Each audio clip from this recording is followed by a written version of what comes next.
Next topic is kernel and range of linear transformation. होता क्या है, क्या चीज़ें हैं? Let's start with the definition. Let capital V and W be two vector spaces. हमने क्या किया? हमने दो वेक्टर स्पेसेस लिए and let T from V to W be a linear transformation. Then the kernel, also known as null space of transformation T, denoted by KERT, defined as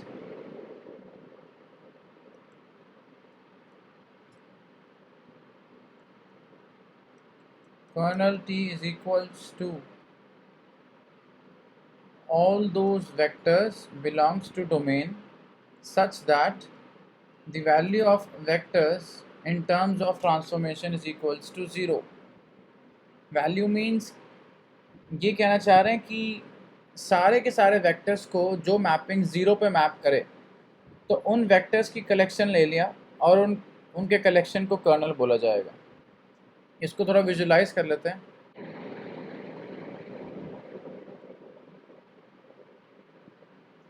So this is V, this is W, and there is a mapping T जो यहाँ के elements को, of course there are more than elements जो इनके अलावा भी होंगे, but in vectors को, ये जो कलेक्शन है, अगर 0 पे मैप करता है, और ये 0 वेक्टर कहाँ का है? कोडोमेन का. सो इन सब के कलेक्शन को आप बोलेंगे कर्नल टी. मैं फिर से रिपीट कर रहा हूँ.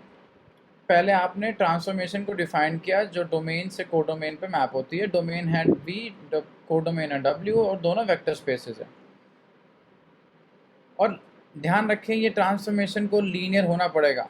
अगर आपके क्वेश्चन में लीनियर गिवन नहीं है और कर्नल कैलकुलेट करने को बोला जाए तो पहले उसको लीनियर शो करें कि वो लीनियर ट्रांसफॉर्मेशन है. मतलब एडिटिविटी प्रिजर्व होनी चाहिए, स्केलर मल्टीप्लिकेशन होल्ड होना चाहिए उसमें. Then the kernel, also known as, kernel को हम क्या बोलते हैं? नल स्पेस बोला जाता है, ये ध्यान रखना, ठीक है. और डिनोट किया जाता है KERT से. तो इसमें वो सारे वेक्टर्स आते हैं जिनकी इमेज 0 हो, या वो सारे वेक्टर्स जिसको अगर हम मैप करें with the help of transformation T, वो मैप 0 पे होना चाहिए या उनकी इमेज 0 होनी चाहिए. अलग अलग बोलने का तरीका है, कहानी सिर्फ यही है. आगे चलें. नेक्स्ट आता है range. The range of T denoted by small r defined as range T which is equals to all those vectors belongs to codomain. Please ध्यान देना डेफिनेशन पे. यहाँ पर वेक्टर्स डोमेन से थे, यहाँ पर वेक्टर्स कोडोमेन से हैं, सच दैट उनकी इमेज का कलेक्शन है ये. For some V belongs to capital V. Range अगर आपको याद हो, जो स्कूल में आपने स्टडी किया था फंक्शन में, सेम है, कुछ भी डिफरेंस नहीं है. वहाँ पर एक सेट से एक सेट में था, यहाँ पर वेक्टर स्पेस से वेक्टर स्पेस में है. ज़रा इसको देख लें तो हम,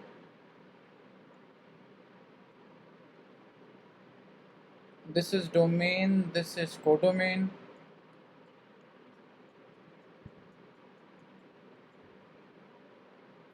इन सब का कलेक्शन लिया,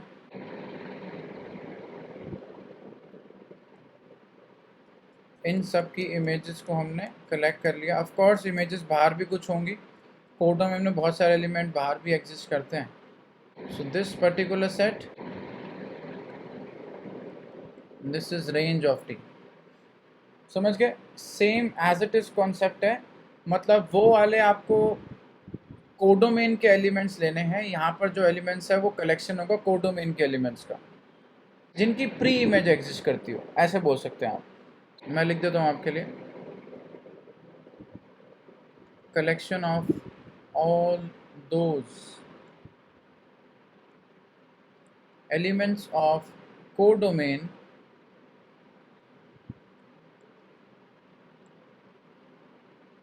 whose pre-image exists in the domain, जिनकी प्री इमेज एग्जिस्ट करेगी डोमेन के अंदर, उनका कलेक्शन आपको रेंज सेट में लेना। तो it's very easy, but kernel था जो आपको नया है कुछ, उनका वो सारे कलेक्शन होंगे जिनकी इमेज 0 आएगी। कुछ रिजल्ट्स लिखते हैं इन पे बेसिस। देखिए result number 1, let T from V to W be a linear transformation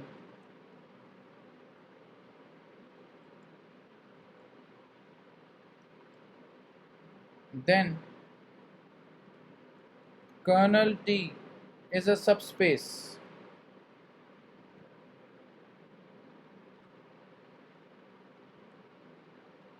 of vector space V and range of transformation is a subspace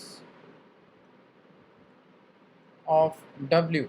आपको ये ध्यान रखना है प्लीज़, बहुत इंपॉर्टेंट है कि जो कर्नल होता है वो सबस्पेस होता है डोमेन का, और जो रेंज होता है वो सबस्पेस होता है कोडोमेन का। मैं लिख देता हूँ यहाँ पर, दिस इज़ डोमेन, मैं मेंशन कर रहा हूँ specifically.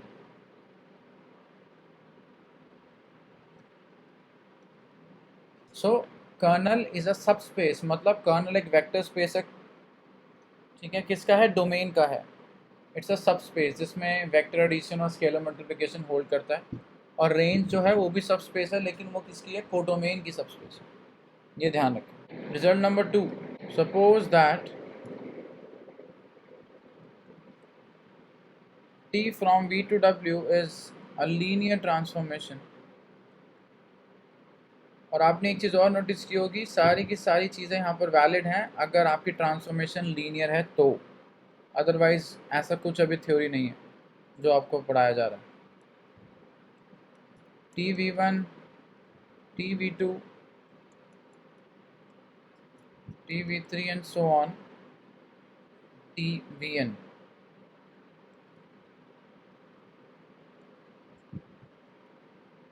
is a Li set. Li means linearly independent of n distinct vectors in W। W के वेक्टर्स हैं क्योंकि ये इमेजेस का कलेक्शन है। For some V1, V2 up to Vn is Li set in V। यहाँ पर हम थोड़ा चेंज कर देते हैं, फॉर सम नहीं, we have to edit this, just make it then. ये कहना चाह रहे हैं कि अगर इमेजेस लीनियरली इंडिपेंडेंट सेट है तो प्री इमेजेस भी लीनियरली इंडिपेंडेंट होनी चाहिए। यहाँ कुछ ऐसी बात हुई है।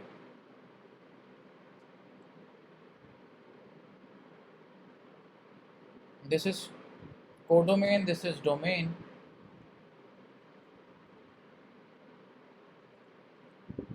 like this is TV1, TV2, TV3, this is V1, V2, V3। वो कहना चाह रहे हैं अगर ये वाला सेट लीनियरली इंडिपेंडेंट है तो आपका ये सेट लीनियरली इंडिपेंडेंट होगा, मतलब वन साइडेड है। ये ध्यान रखें कि अगर रेंज सेट आपका लीनियरली इंडिपेंडेंट होता है, आपको पता है लाइक का मीनिंग कि हमने बहुत स्टडी कर लिया। अगर कोडोमेन आपका लीनियरली इंडिपेंडेंट होता है तो डोमेन आपका लीनियरली इंडिपेंडेंट होगा, और डोमेन में वही एलिमेंट्स हैं जिनकी इमेजेस की बात कर रहे हैं, ये ध्यान देना। ओके, तो दो रिजल्ट थे जो आपको बताने थे। ज़रा क्वेश्चंस करते हैं कर्नल और रेंज पे, जो एग्ज़ाम पॉइंट ऑफ व्यू के लिए बहुत इंपॉर्टेंट है। Question number 1, let t from R3 to R2 be the linear transformation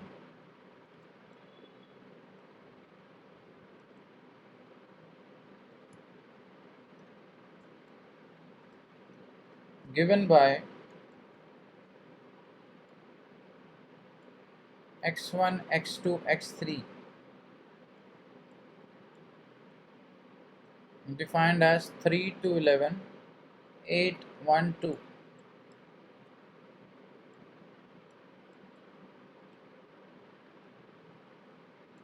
इसको अगर सॉल्व कर लें, वैसे क्वेश्चन में गिवन नहीं है. So this is 2 cross 3, this is 3 cross 1. So the required matrix is 2 cross 1. So 3x1 plus 2x2, 11x3, 2x1 plus x2 plus 8x3. ठीक है, मैपिंग आपको डिफाइंड है और मैपिंग के रिस्पेक्ट में इन्होंने कुछ पूछा हुआ है. Find kernel T also find basis for kernel T. Basis भी निकालने को बोले उन्होंने, तो वो भी देख लेते हैं. रेंज की बात बाद में करेंगे, पहले कर्नल कैलकुलेट करना सीखिए क्योंकि यही इंपॉर्टेंट है. We know that definition of a kernel लिखना पड़ेगा आपको हर क्वेश्चन में. The collection of all those vectors belongs to domain such that the image of this particular vector needs to be 0. और 0 यहाँ पर किसका है? R2 का है. तो R2 का 0 कैसा दिखता है?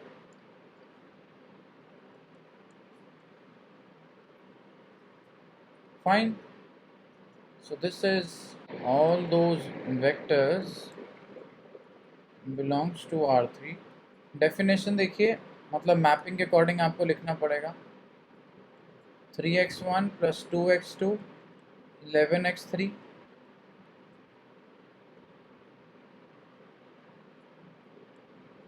is equals to 0, 0. हमने कुछ नहीं किया, मैपिंग की जगह जो हमें गिवन थी मैपिंग, तो इस पे इसकी वैल्यू पुट कर दी जो आपको ऑलरेडी गिवन है. अब now you have to solve this. This is the homogeneous system of linear equation. तो 2 इक्वेशन है, 3 वेरिएबल है, तो आप इसको सॉल्व कर सकते हैं, अलग से सॉल्व कर सकते हैं इसे आप. 3 to 11, 2, 1, 8 homogeneous system by REF 3R2 minus thrice R1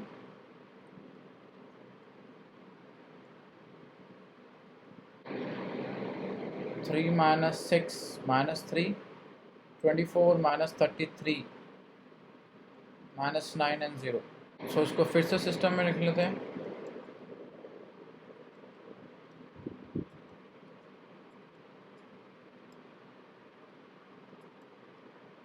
After solving second equation, what we have, the value of x2 is twice of x3.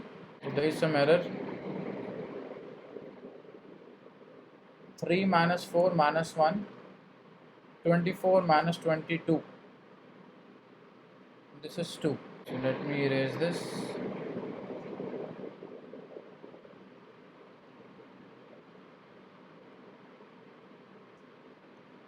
So यहाँ पर x2 का वैल्यू ट्वाइस ऑफ x3 आ गया, correct है.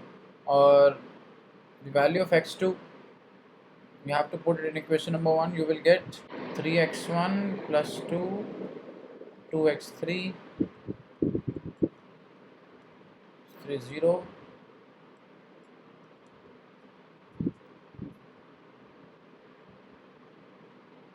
This is 11 plus 4, 15. So the value of x1 is 5x3. We have the value of x1 and x2 in terms of x3 given as Sir, -5 है। -5 आएगा। Thank you, thank you. So it is -5x3 the value of x1 and x2 is twice of this. Therefore kernel T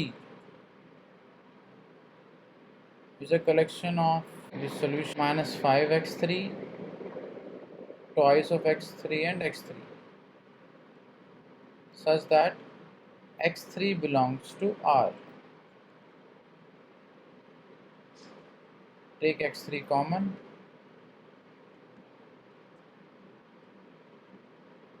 So this is the kernel T. They are asking about the basis. Basis कैसे निकालते हैं? Basis में ये element हम consider कर लेंगे and basis for kernel T is equals to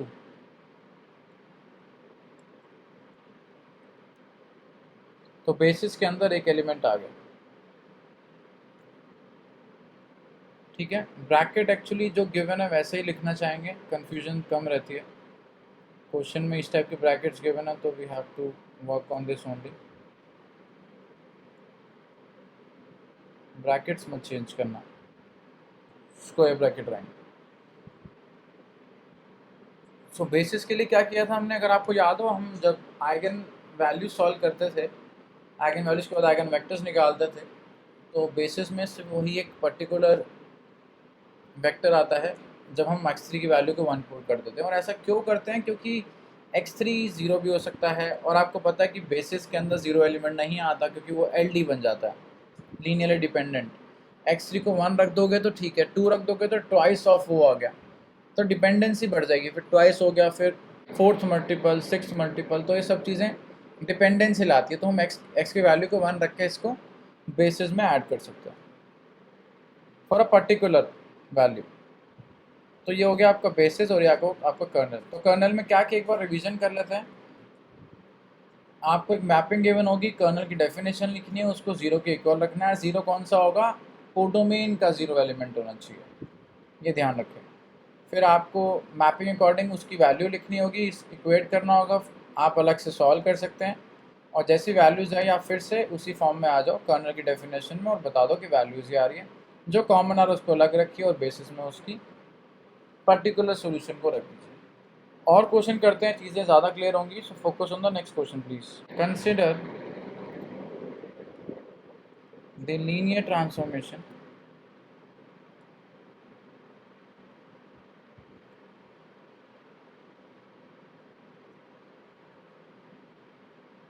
T from R5 to R4 given by Tx is equals to Ax, where the matrix A given as 8 4 minus 2 6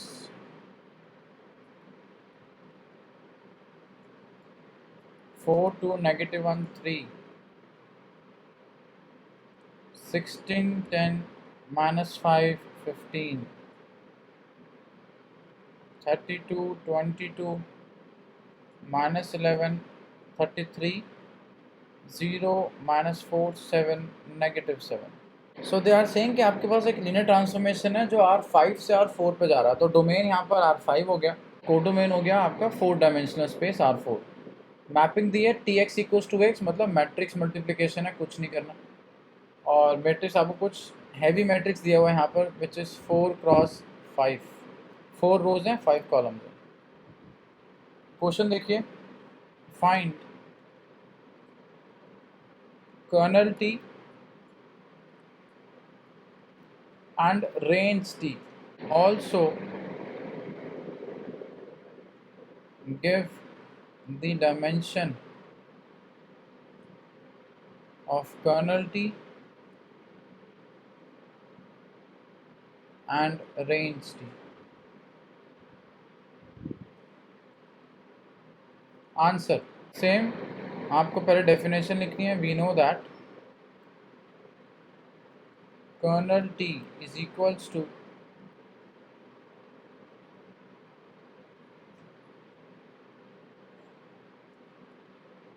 the vector of the domain such that vector का value 0 होना चाहिए, 0 vector. इसको थोड़ा expressive करते हैं, that is vector कैसा होगा, x1 x2 5 dimension में है तो कुछ ऐसा दिखेगा,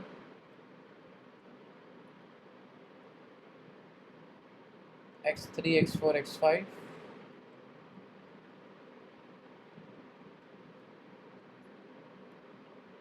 equals to 0 0 0 0, 0 vector of R4 यही होता है। चलिए वही करना है। Tx कैसा गिवन है आपको, Ax, उसको एज इट इज लिख दीजिए यहाँ पर कि we have taken a 5x1 matrix, basically it belongs to R5 dimension, ठीक है, 5 डायमेंशनल स्पेस हो गया, such that Tx equals to 0। तो आपको इसको सॉल्व करना है, वही REF कैलकुलेट करनी है, और I need the value of x1 x2 x3 x4 x5. After solving this particular system, the value of x1 is like 2x4 minus x2, the value of x2 is x2, free variable है, the value of x3 is minus 3x4, the value is x4 also free variable, and x5 is 0। एक छोटा सा edit करना है, ये 4 dimension था तो हमने यहाँ 5 कर दिया, make it this, because when you multiply 4 cross 5 and 5 cross 1 you will get 4 cross 1, तो ये थोड़ा चेंज कर लेना आप। सर 2 फ्री वेरिएबल हो सकते हैं सर? क्यों नहीं हो सकते, वो तो REF निकालोगे बिल्कुल हो सकते हैं। फ्री वेरिएबल यहीं से बता सकता हूँ मैं, x2 और x4, मतलब जो सेकंड कॉलम में पावर नहीं आएगा, 2 फ्री वेरिएबल आ रहे हैं। बिल्कुल बिल्कुल, सेकंड और फोर्थ कॉलम में पावर नहीं आना चाहिए। Here x2 and x4 are free variables, so कुछ नहीं करना, सॉल्व करके वैल्यूज निकालनी है। So just replace in this particular matrix 2x4 minus x2,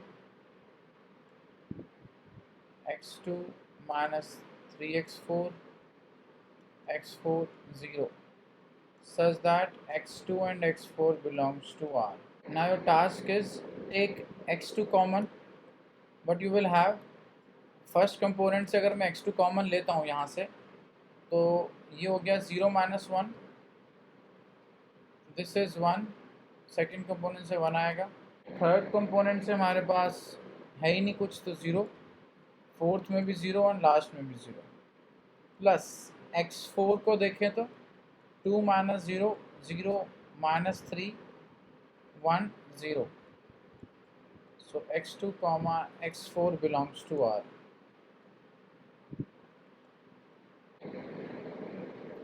minus 1 1 0 0 0 2 0 minus 3 1 0 belongs to R. This is kernel T, and basis for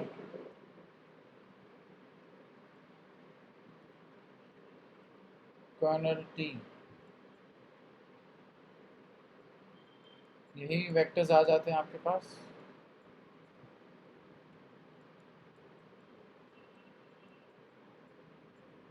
this is the first part कि आपने kernel calculate किया, उसके basis बता दिए। Now move on to range.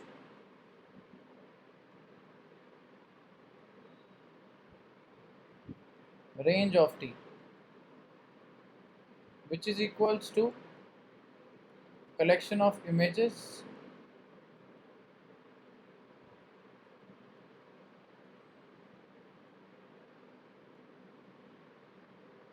such that x1 x2 x3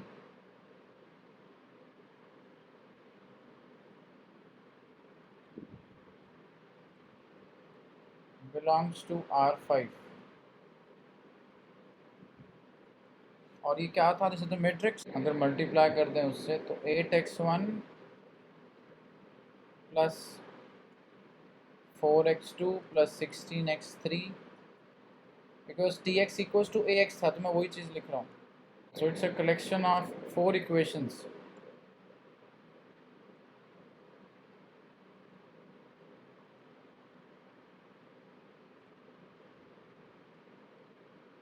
x4 minus 4x5 minus 2x1 minus x2 minus 5x3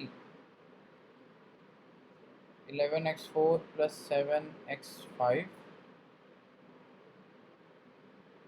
6x1 plus 3x2 15x3 33x4 minus 7x5 such that all these variables belongs to R. So now your task is to solve all these 4 equations. और आपने वो matrix already create कर लिया होगा जब आप colonel के लिए सॉल्व करेंगे, बिकॉज यहाँ पर होमोजीनियस को सॉल्व करना और गिवन कोएफिशिएंट मैट्रिक्स को सॉल्व करना बात एक ही होती है. ये हमने पढ़ लिया था कि द वैल्यूज और the resulted values of coefficient matrix A और होमोजीनियस सिस्टम इज सेम. तो यहाँ पर आपके पास 8 4 16 32 0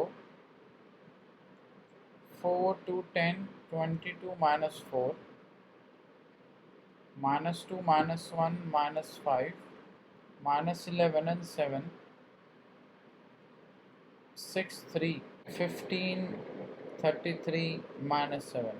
तो जब आप इसको फर्दर सॉल्व करेंगे such that x1 x2 x3 x4 x5 belongs to R.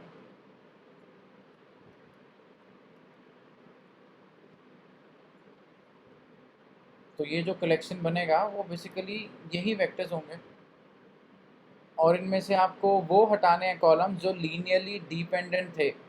वो आप ऑलरेडी कर्नल के लिए चेक कर चुके हैं कि सेकंड कॉलम में पाइवट नहीं है और फोर्थ कॉलम में पाइवट नहीं है. तो ये जो कॉलम्स होंगे ये डिपेंडेंट कॉलम्स हो जाएंगे. तो आपको इनको हटाना है, ठीक है, जब बेसिस में लाएंगे तो रेंज सेट में क्या आ जाएगा, you have to cancel these columns क्योंकि ये डिपेंडेंसी क्रिएट कर रहे थे और इनमें पाइवट नहीं था. तो कॉलम्स कौन कौन से हो गए, 8 4 माइनस 2 6 ये लीनियर इंडिपेंडेंट है. 16 10 माइनस 5 15 ये आपके बेसिस सेट लिख रहा हूँ मैं सीधा डायरेक्टली. अब 0 minus 4 7 minus 7.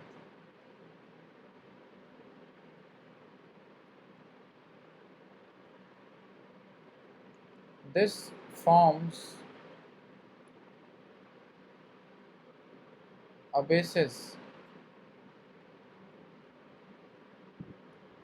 for range T.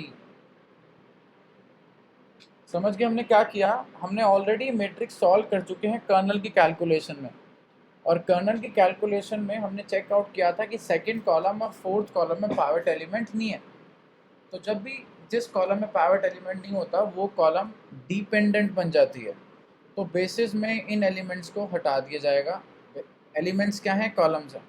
तो इनको हटाने के बाद आपके पास जो सिलेक्टेड होंगी फर्स्ट कॉलम, थर्ड कॉलम और फिफ्थ. तो आप देख सकते हैं ये फर्स्ट है, this is third and this is fifth. तो ये आपका आंसर भी है. थ्योरम है आपके पास और इस थ्योरम का नाम है dimension theorem.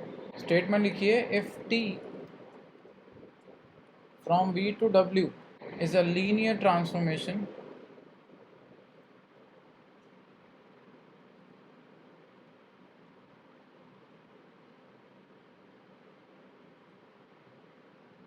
and V is a finite dimensional vector space,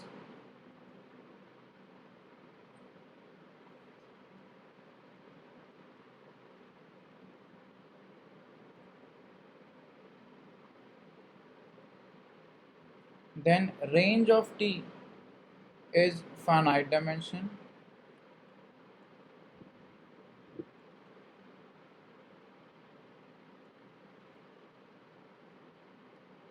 and dimension of kernel plus dimension of range of T is equals to the dimension of V। बहुत इम्पॉर्टेंट थ्योरम, इससे question solve होते हैं और चीज़ें बहुत आसान हो गई थी। मतलब ये थ्योरम इसलिए आई थी कि अगर आप किसी भी ट्रांसफॉर्मेशन का कर्नल निकालते हैं और उसकी डायमेंशन आप इजीली बता सकते हैं उसका बेसिस सेट देख के, तो आपको रेंज निकालने का ज़रूरत नहीं है। आप डायमेंशन थ्योरम से रेंज बता सकते हैं, because you know the dimension of the domain. ये डोमेन है, डोमेन की डायमेंशन तो पता ही होगी, मैपिंग में गिवन होगा। कर्नल आप सॉल्व कर लेंगे, उसका बेसिस सेट निकाल लेंगे और इसके बेसिस सेट की में जितने भी एलिमेंट्स होंगे, so this is the cardinality of a basis set.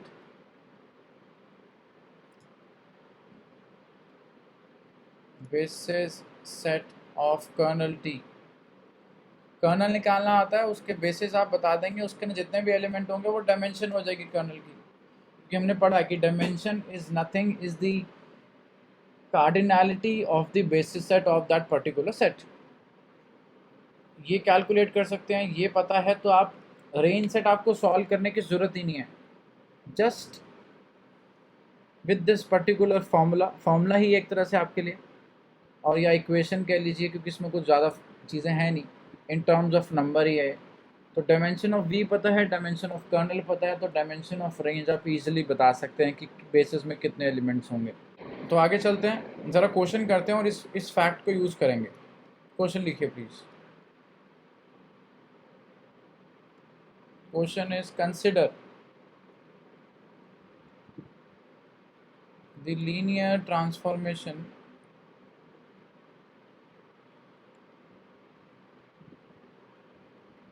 T from R3 to R2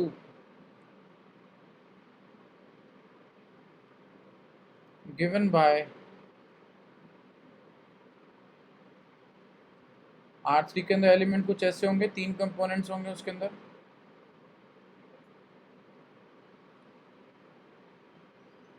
और R2 के हमने मैपिंग कुछ ऐसी दिखाई है। Find the basis for kernel T and basis for range T,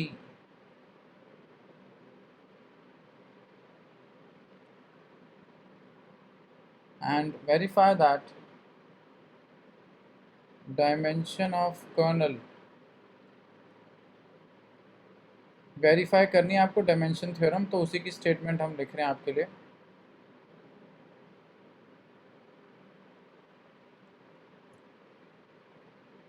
is equals to dimension of R3, because domain आपको यही है। चलिए कर्नल निकालते हैं। We know that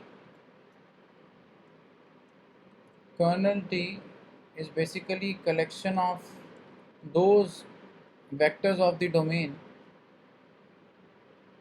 such that the image of these type of vectors needs to be equals to 0 0। क्यों? क्योंकि codomain R2 है और R2 का 0 एलिमेंट ऐसा दिखता है।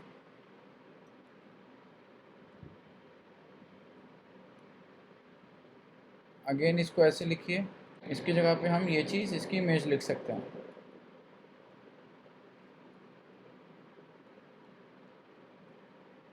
तो यहाँ से आपके पास 0 इक्वल्स टू 0 हो गया और x2 की वैल्यू 0 हो गई। So this is x1 0 x3 such that x1 x3 belongs to R। वही चीज़ कॉमन ले लेते हैं, 1 0 0, x1 कॉमन लिया तो यही आएगा, प्लस x3 कॉमन लिया तो ये आएगा। मतलब हम करते क्या है, ये चीज़ हम एक वेक्टर को उसके लीनियर कॉम्बिनेशन में एक्सप्रेस करते हैं, और जो भी आपको वेक्टर्स दिखते हैं वो आपके बेस सेट में चले जाएंगे। So this is your kernel.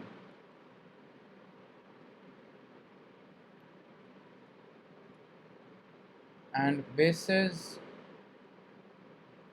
for kernel T is equals to 100,001. Therefore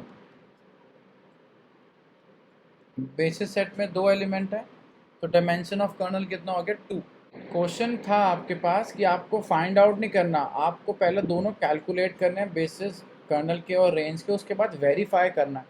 ये नहीं कि आप थ्योरम को यूज़ करके डायरेक्ट बता दो कि सर डायमेंशन ऑफ डोमेन तो यहाँ पर 3 है और कर्नल में 2 आ गया तो रेंज की 1 हो गई। वो ये नहीं कह रहे, आपको पहले कैलकुलेट करना और फिर बताना है कि डायमेंशन ऑफ रेंज देखो 1 आ रहा है। इसमें क्वेश्चन 10 मार्क्स का हो जाएगा टोटल। और एक चीज़ और ध्यान रखें, अगर यहाँ पर लीनियर ना लिखा हो तो समझ जाना कि आपको ये भी प्रूव करना है। आइए अब लिखते हैं next. Range of T which equals to T x1 x2 x3 का image such that x1 x2 x3 belongs to domain. इसकी इमेज क्या थी 0, x2 such that x2 belongs to R। x2 common ले लेते हैं, 0, 1 आ गया। So this is your range set। थोड़ा easy question था ये। And basis for range T is equals to 0, 1। एक ही एलिमेंट है बेसिस के अंदर, so dimension of range T आपका हो गया 1। Thus dimension of range T plus kernel T which is equals to 1 plus 2 is equals to 3 is equals to dimension of R3। Verify हो गया, यही आपको लिखना है। ईजी है। एक क्वेश्चन और करते हैं ऐसे ही। let T from R2 to R3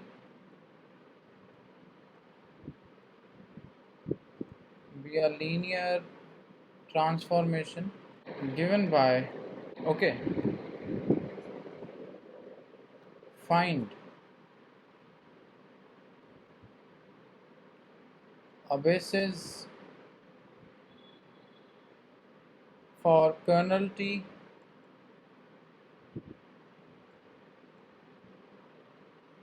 and basis for range T।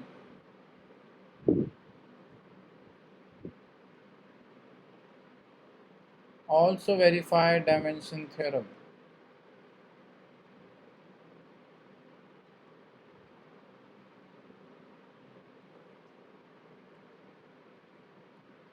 फिर से वही step, we know that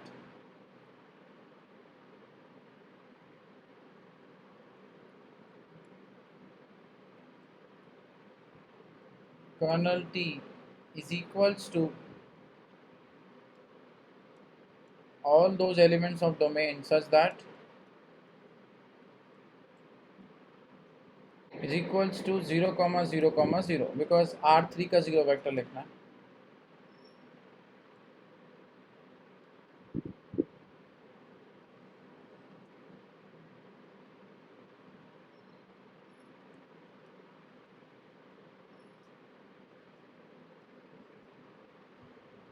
so just solve करो इसको एज इट इज। x1 का वैल्यू 0 हो गया, यहाँ से कंपेयर करेंगे तो x2 का वैल्यू भी 0 हो गया, तो कर्नल में कौन सा एलिमेंट आया? देयरफॉर बेसिस में क्या होगा इसका? जब किसी सेट के अंदर 0 एलिमेंट आ जाए तो उसका बेसिस क्या होता है? 0 ही होगा सर। बेसिस सेट के अंदर वो एलिमेंट्स आते हैं जो लीनियरली इंडिपेंडेंट होते हैं। और अगर आपको याद हो, हमने स्टडी किया था, किसी एक सेट के अंदर 0 एलिमेंट हो जाए तो वो सेट क्या बन जाता है, लीनियरली डिपेंडेंट बन जाता है। तो बेसिस के अंदर एक भी एलिमेंट नहीं आएगा, बिकॉज बेसिस का मतलब Li सेट होना चाहिए। So answer is 5 which is empty, एक भी नहीं आएगा। कर्नल के अंदर ऑलरेडी एक ही एलिमेंट है और वो 0 एलिमेंट, और 0 एलिमेंट क्या होता है, लीनियरली डिपेंडेंट। वो सेट को लीनियरली डिपेंडेंट बनाया था, तो बेसिस में ये नहीं आ सकता, तो बेसिस में कुछ भी नहीं आएगा, nothing. This implies that dimension of kernel is equals to 0, nothing is there, तो 0 एलिमेंट है। नेक्स्ट, रेंज कैलकुलेट करते हैं। Image of domain element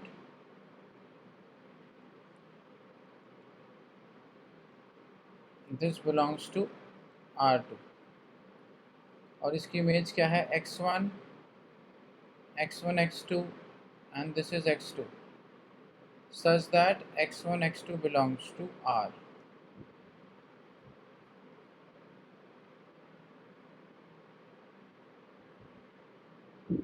Now your task is to take common out the things 1 1 0 and this is 0 1 1. तो ये आपका range set हो गया। Therefore basis for range T 1 1 0 0 1 1. This implies that dimension of range T is equals to 2. Thus dimension of kernel T, dimension of range T is equals to 0 plus 2, which is equals to 2, which is the dimension of the domain R2. एक question और देखिए, let T from P2 to P3 be a linear transformation. Polynomials में आगे हम अभी तक vectors में देख रहे थे।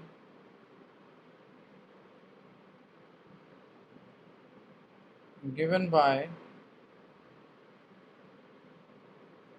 ax square bx plus c, which is equals to cx cube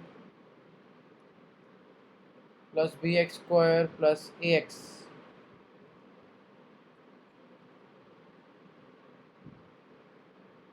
Find a basis for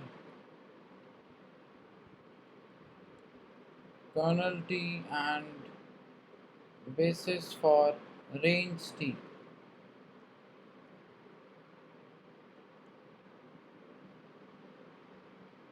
Also verify dimension theorem. ये देखिए, we know that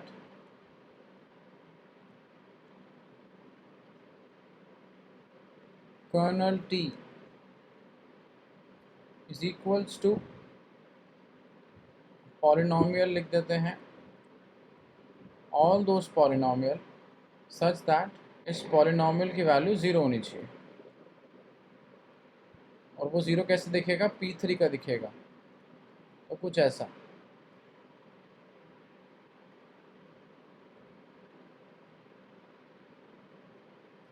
ax square plus bx plus c, cx cube plus bx square plus ax is equals to 0 into x cube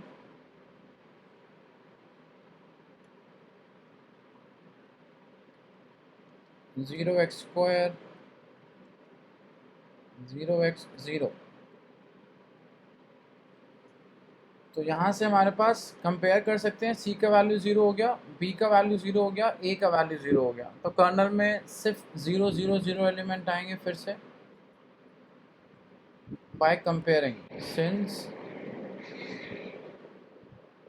a b c equals to 0 and basis for kernel T is equals to phi empty set. Therefore, dimension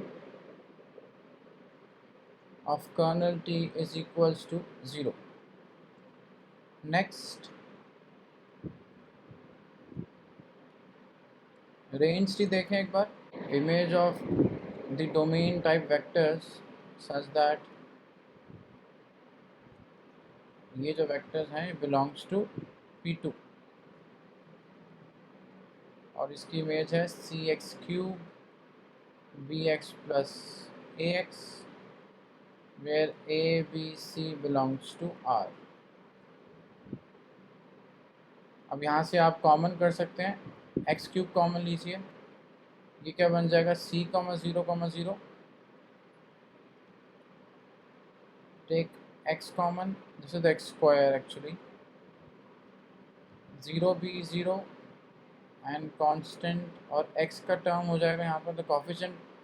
now the collection of the coefficient of x जो बचेगा वो 0, 0, this is a. Sir यहाँ पे x square होगा sir second में. Let me check. Thank you. ठीक है, तो आप देख सकते हैं ये आपका रेंज हो गया and basis for range T C00, 0B0, 00A. एक कंडीशन लिख लेना कि A, B, C ये तीनों ज़ीरो नहीं होने चाहिए. A, B, C तीनों इक्वल्स टू ज़ीरो नहीं होने चाहिए. नॉट इक्वल टू ज़ीरो लिख देता हूँ मैं, यहाँ मिस कर दिया शायद, क्योंकि अगर तीनों ज़ीरो हो गए या कोई भी एक वैल्यू ज़ीरो हो गई ए बी सी में से तो ये ज़ीरो वेक्टर आ जाएगा इसके अंदर और वो लीनियरली डिपेंडेंट बना देगा इस सेट को. तो ये कंडीशन लगानी पड़ेगी आपको. तो इसलिए शायद क्वेश्चन में मिसिंग था, तो वैसे क्वेश्चन में लिखा आएगा, don't worry. Therefore, dimension for range T is equals to 3. Thus, dimension of range T plus dimension of kernel is equals to range आ गया 3. This is 0 which is equals to 3 and 3 is the dimension of P2. अगर आपको याद हो P2 में n+1 होती है dimension, एक ज़्यादा. एक क्वेश्चन और देखिए इसी पे.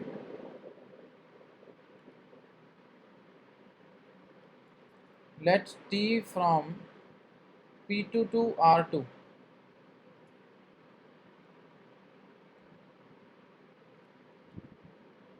be linear transformation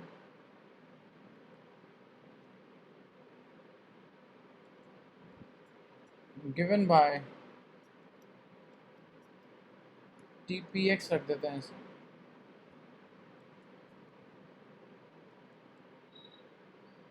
R2 है तो आप समझ सकते हैं is equals to P1 P-1 derivative, first derivative की बात हो रही है. Find the basis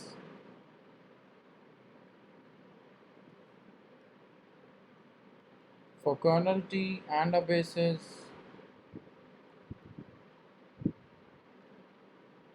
for range T.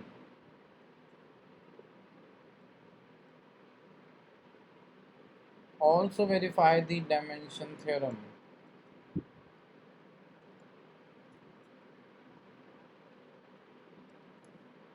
We know that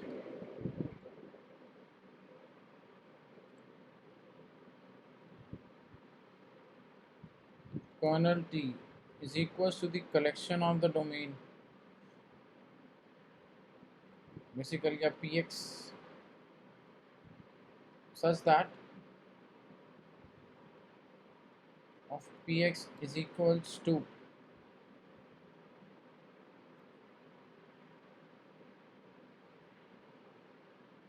zero comma zero. आपने ऐसे किया होगा. P1, तो यहाँ पर हम एक काम करते हैं, Px को डिफाइन कर देते हैं, this is ax square bx plus c type of polynomial होगा, सच दैट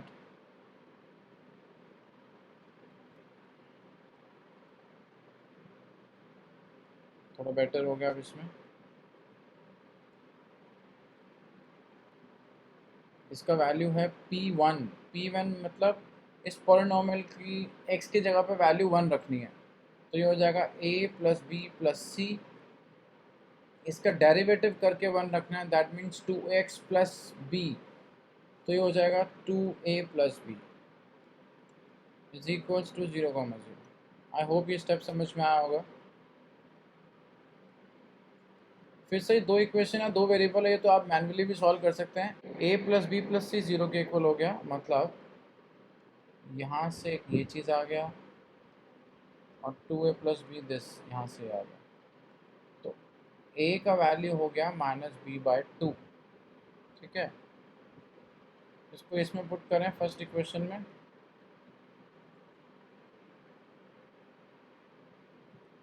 c का वैल्यू हो जाएगा आपके पास 1/2 एंड दिस -1/2। हमने फर्दर सॉल्व किया, हमारे पास a और b कुछ वैल्यूज आई हैं, a, b, c, ये लिखना पड़ेगा, -b/2 b -b/2 such that b belongs to R. Take b common, -1/2 1 -1/2, b belongs to R. So this is your kernel, and basis for मतलब you can write like this, -1 2 -1 where b belongs to R, because ये 2 भी हो जाएगा, LCM कुछ लेंगे तो वो सब मर्ज हो जाता है। ठीक है, basis for kernel T -1 to -1, एक एलिमेंट आया, देयरफॉर डायमेंशन होगी कर्नल की आपकी 1। नेक्स्ट रेंज निकाल सकते हैं,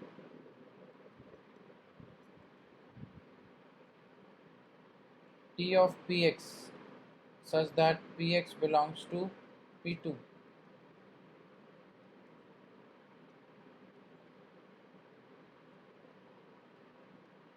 P1 comma this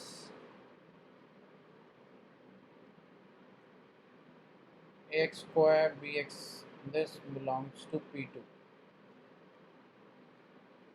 1 रखिए, वही चीज़ आएगी, फिर से कुछ चेंज नहीं होगा।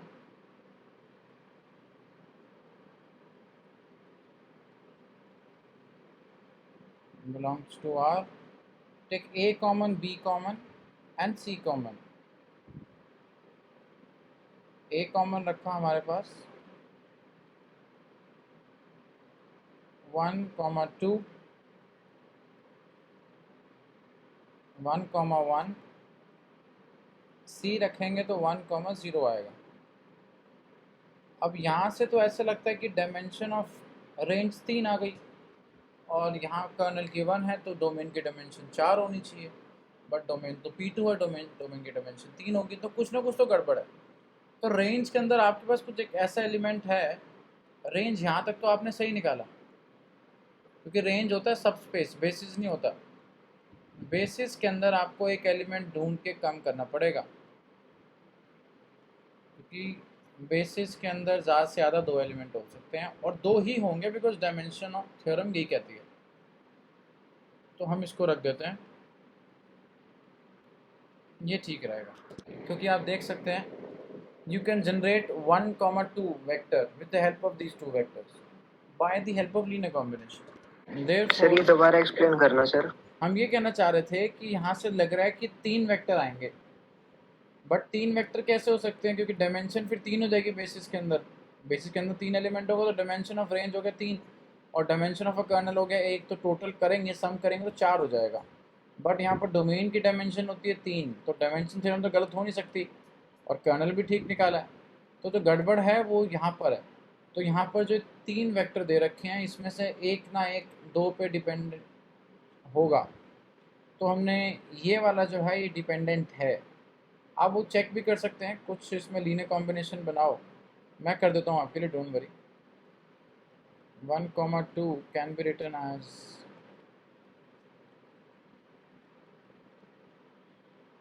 इसमें 1 रख दें, देख रहे हो। अगर आप स्केलर्स को 2 - 1 ले लो तो यू कैन जनरेट 1, 2। तो ये लीनियरली डिपेंडेंट था, इसलिए मुझे इसको हटाना पड़ा रेंज सेट से।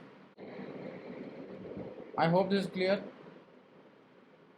इस चीज़ का ध्यान रखना, ये आपके लिए हेल्प हो जाएगा इस चीज़ को समझने के लिए कि बेसिस में 2 ही क्यों आए।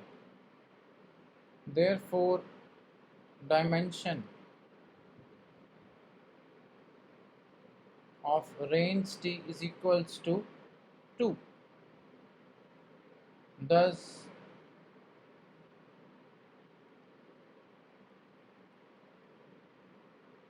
dimension of range t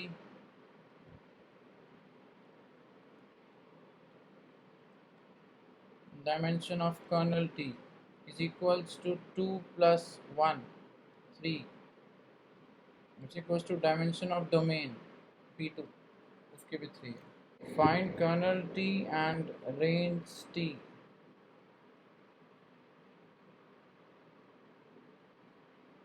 of the linear transformation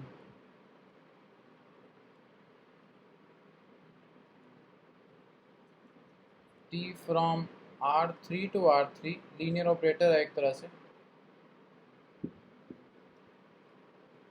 given by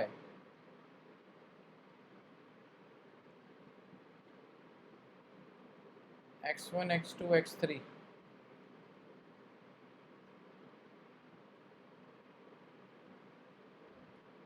(1, -2, 3,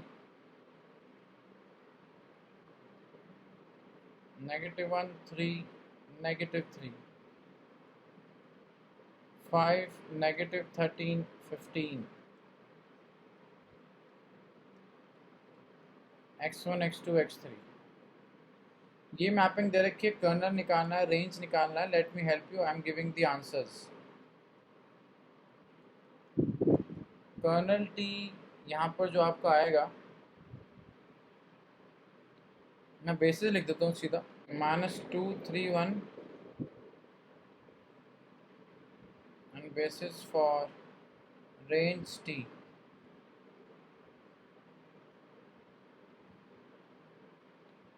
of course 3 dimensional domain के 2 एलिमेंट आएंगे इसमें, 1, -2, 3,